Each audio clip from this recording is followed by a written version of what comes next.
오늘 이 마가복음 7장 말씀을 보게 되면 이 말씀을 흉내내는 이단들의 모습들을 우리가 이제 좀 많이 보았다라고 볼 수가 있죠. 특별히 뭐 말을 못한다거나 못 듣는다거나 할 때 이 본문을 그 이단들이 좀 흉내를 내죠. 그래서 귀에다가 손가락으로 이렇게 집어넣기도 하고 좀 비위생적인 어떤 모습이죠. 오늘 이제 본문 말씀을 보면은 침을 뱉어 그 말 못하는 사람의 혀에 침을 탁 뱉어가지고 이렇게 비위생적인 우리 주님이 그것이 치유의 방법이라면 우리 주님께서 하셨다면 아무 문제가 되지 않지만 어느 누군가가 그것을 했다면 근데 그것이 주님께서 시키신 거라면 상관없지만 거의 시키실 일이 없을 거라 저는 여겨집니다. 그런데 우리 주님께서 이렇게 하셔서 치유하셨기 때문에 내가 이렇게 기도하면 우리 주님께서 거기에 역사하신다. 이거는 조금은 우리는 좀 생각해 봐야 될 그런 문제가 아닌가 그런 생각을 해봅니다. 오늘 본문 말씀 보게 되면은 이 이야기가 어떻게 시작이 되냐면 예수님께서 다시 두로 지방에서 나와 시돈을 지나고 데가볼리 지방을 통과하여 갈릴리 호수에 이르매 문장이 길어서 우리가 좀 해석하는데 좀 힘들 수가 있어요. 끊어서 보게 되면은 이렇습니다. 예수께서 다시 갈릴리 호수에 이르매 이렇게 간단하게 읽으면 돼요. 근데 예수님께서 어떻게 하셨다는 거예요? 갈릴리 호수에 계셨다가 어디로 갔다는 거예요? 두로 지방과 시돈 지방에 가셨고 데가볼리 지방으로 있었다가 거기서 다시 지금 갈릴리 호수로 온 거예요. 그 문장이 좀 길다 보면은 이게 무슨 말인지 이게 도무지 좀 해석이 안 되는 경우들이 있는데 이런 경우에는 주어, 동사, 부사, 부사구 이런 여러 가지 꾸며주는 어떤 그런 말들은 가로를 해가지고 좀 생략을 해놓으면은 그 문장이 분명하게 나옵니다. 그러니까 오늘 같은 경우도 예수께서 다시 하고서 가로를 치고 통과하여 그 다음에 이렇게 가로를 치게 되면 예수께서 다시 갈릴리 호수에 이르시며 이렇게 딱 읽으면은 문장이 분명하게 눈에 이제 들어오게 되겠죠. 자, 이렇게 예수님께서 갈릴리 호수에 계셨다가 두로와 시돈 지방으로 지나서 데가볼리를 지났다가 다시금 갈릴리 호수로 오게 되었습니다. 자, 이렇게 된 것은 예수님께서 그 지역들을 다 지나면서 갈릴리에서도 사역을 하셨고 두로와 시돈 지방 그리고 이제 데카볼리라는 것은 10개의 도시가 이렇게 연합되어져 군집되어진 어떤 그 주위에 우리 만약에 이제 서울을 중심으로 했을 때의 위성 도시들이 각각 있잖아요. 그 위성 도시 가운데 하나가 우리 이제 양주시도 포함이 되겠죠. 그렇게 뭐 의정부, 뭐 양주, 동두천 이렇게 되어져 있는 연합된 도시 그것이 이제 데가볼리라고 보면 됩니다. 자, 이렇게 이제 그 갈릴리 지방의 그 위쪽에 있는 이제 북쪽 지방에 있는 데가볼리 지방에서도 사역을 하시고 이제 갈릴리 호수로 내려오셨습니다. 이미 예수님의 소문은 퍼질 대로 퍼져서 예수님에게 나아가게 되면 많은 병들이 치유가 되고 정말 회복되어지고 또 그 기적을 베푸시는 일들이 있었다라는 그런 소문이 퍼지게 되니까 또 예수님께서 다시 오셨다는 얘기를 듣고 사람들이 32절 사람들이 귀먹고 말 덧없는 자를 데리고 와서 안수하여 주기를 그러니까 치유함을 받기를 간절히 바라는 마음으로 데리고 오게 됩니다. 자, 그렇게 데리고 오니까 예수님께서 그 사람들을 따로 데리고 여기서 그 사람을 이라는 것은 귀먹고 말 덧없는 자들 이게 한 사람이 될 수도 있고 한 사람은 결코 아니겠죠.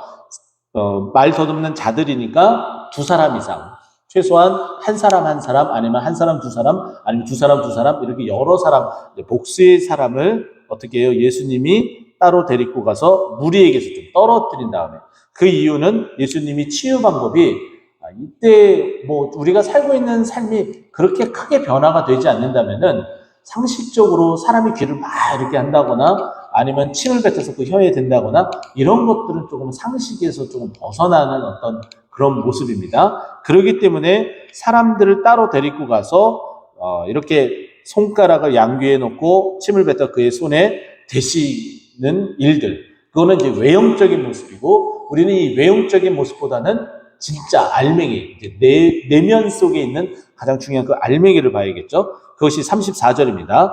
하늘을 우러러 탄식하며 하나님께서 이들이 그렇게 고통스러워하는 그런 모습에 대해서 안타까워하셨다는 거예요. 그렇게 안타깝고 탄식하면서 이르되 에바다라고 이야기합니다. 이제 이 에바다라는 표현은 우리가 찬송을 부르면서도 많이 알고 있지만은 열려라라는 거예요. 우리가 이 본문을 통해서 많이 알고 있는 찬송 많이 부르죠.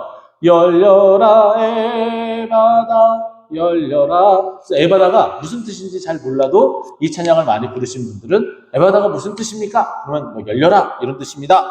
라고 이제 바로 대답할 수 있게 된다는 거죠. 자, 이렇게 열려라 라는 것은 귀가 열려라, 입이 열려라, 막 이런 거예요. 그래서 귀가 열려서 듣게 되고 입이 열려서 말하게 되는 어떤 그런 역사를 보자라는 거죠.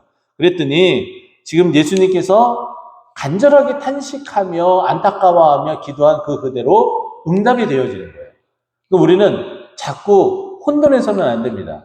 예수님께서 손가락을 넣으셨기 때문에, 그리고 침을 뱉어 그 침을 혀에 댔기 때문에 열린 것이 아니라 열려라 라고 했기 때문에 하나님께서 탄식하면서 기도하셨기 때문에 된 것이지 어떤 그런 행위로서 나타낸 것이 아니라는 거죠.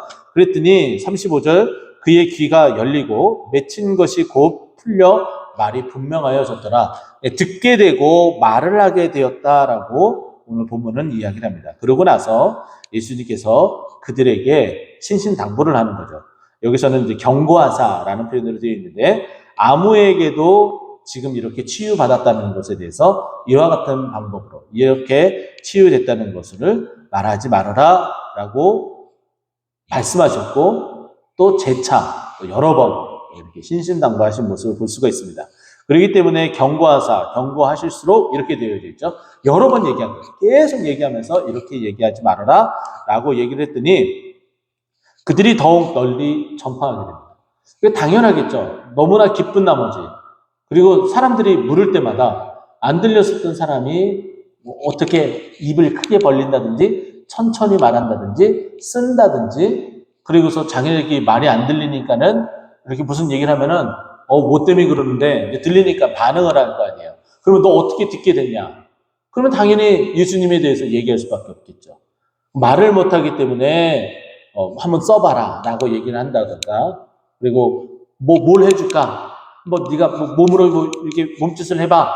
그러면은 이렇게 하면서 말이 어눌했었던 사람이 분명하게 얘기하는 거예요. 이게 무슨 일이야? 너 뭐 때문에 그래? 라고 그와 같은 말들을 듣게 되면 당연히 이 말이 어눌했었던 사람이 예수님 때문에 이렇게 나를 치유해 주셨다라는 것을 다 얘기를 하겠죠. 그러니까 점점 퍼질 수밖에 없는 거예요. 이건 너무나 인지상정이에요. 하지 말라고 하더라도 할 수밖에 없고 그렇게 될 수밖에 없는 상황이 그렇게 몰아가게 되는 거죠. 그리고 또 너무나 기쁜 나머지 내가 이제 말을 할 수 있다. 내가 이제 듣게 되었다라고 기쁜 나머지 그렇게 표현을 하고 다닐 수밖에 없는 그런 부분이라는 거예요. 자, 그랬더니 37절 말씀 보니까 사람들이 그 사람들의 치유됨을 보고 회복되어짐을 보고 심히 놀라고 그리고 그가 모든 것을 잘하였도다. 여기서 그는 예수님이에요. 예수님이 모든 것을 잘하였도다. 못 듣는 사람도 듣게 하고 말 못하는 사람도 말하게 한다. 그러니까 예수님의 이제 명성이 점점 커져가는 모습을 보게 됩니다. 저는 이 말씀을 곰곰이 이렇게 보면서 그런 생각을 해봤습니다. 이걸 이제 전도하고 연결시켜서 우리가 잠깐 좀 생각을 해보고 말씀을 마무리하고자 합니다. 전도하는 게 참 쉽지 않아요. 또 예수 믿는다는 것에 대해서 말하고 표현한다는 것이 참 어려운 시대에 우리가 살고 있습니다. 그런데 우리가 전도에 대한 입이 잘 안 떨어져요. 말이 어눌한 거예요. 근데 또 이 전도를 하기 위해서는 좀 무엇인가를 알아야 되는데 말씀이 잘 안 들려요. 이해할 수 없는 거예요. 그래서 전할 수도 없고 들리지 않으니까 전할 수도 없고 또 내 입이 둔하여서 말할 수도 없는 그런 상황이에요. 근데 우리 주님께서 우리에게 기적을 베풀어 주시면 우리 주님께서 함께 하시면서 우리에게 은혜를 베풀어 주시면 우리가 어떻게 된다는 거예요? 그 주님으로 말미암아 귀가 열리고 말씀이 들리기 시작하고 복음의 진리가 무엇인지 깨닫게 되고 그리고 또한 어떻게 된다는 거예요? 우리 주님께서 우리의 입을 풀어주사 우리 입이 열려져서 복음을 전할 수 있도록 하나님께서 바꿔주시는 거예요. 그러면 사람들이 이야기를 하고 또 우리가 사람들과 교제를 나누면서 이야기를 할 때에 우리의 모든 모습들이 이제 바뀌어져서 듣게 된 것을 말하게 되고 또 말하는 것을 좀 더 논리 있게 더 풀어져서 말할 수 있는, 전도할 수 있는 그런 여력이 생기는 거죠. 그렇게 됐더니 사람들이 오늘 본문 말씀은 마지막 30절 말씀 보니까 그 말씀 듣고서 이게 너의 인생을 바꿔놓은 것이구나. 이게 너의 모습을 이렇게 바꿔놓은 것이고 내가 이렇게 축복받은 것이고 네가 이렇게 변화가 된 것이구나 라는 것을 듣고 칭찬을 하게 되고 또 예수님을 따라서 오게 될 수 있는 전도의 문이 열려지는 놀라운 그런 효과, 그런 그 결과들을 보게 될 수 있다라는 거예요. 굉장히 놀랍지 않습니까? 이것을 그냥 단순하게 어떠한 한 사건으로 보는 것이 아니라 전도와 연결시켜 본다면은 우리의 전도는 우리 힘으로 하는 것이 결코 아니라는 거예요. 우리 주님께서 우리의 귀를 열려서 복음을 듣고 또 복음을 믿게 하고 복음을 또 정리정돈해서 또 입을 열려서 전할 수 있도록 해주셔야만이 우리의 전도의 삶이 또 가능하다는 거죠. 자, 그러면 우리는 이렇게 기도해야 될 것 같습니다. 사람들이 이 귀먹고 또 말 못하는 사람을 데리고 와서 취함받게 합니다. 그 사람들이 우리 스스로가 우리 자신에게 그렇게 말할 수가 있겠죠. 우리 자신 스스로를 또 우리 주위에 있는 사람들을 예수님께로 데려오게 되면 그 사람이 귀가 열리고 입이 열려져서 예수 그리스도를 전할 수 있는 전도의 문이 열려진다. 또 내가 내 스스로를 예수님께로 나아와서 주님의 말씀을 듣고 주님의 말씀의 그 기적을 체험하게 되면 우리가 전도할 수 있게 된다. 이것이 오늘 말씀의 핵심 포인트다라고 볼 수 있습니다. 이와 같이 우리 주님을 더욱더 만나고 주님의 기적의 그 은혜를 또 만나게 되므로 주님을 전하기에 힘쓰고 애쓰는 그 능력을 받는 우리 모두가 되기를 간절히 축원드립니다. 기도하겠습니다.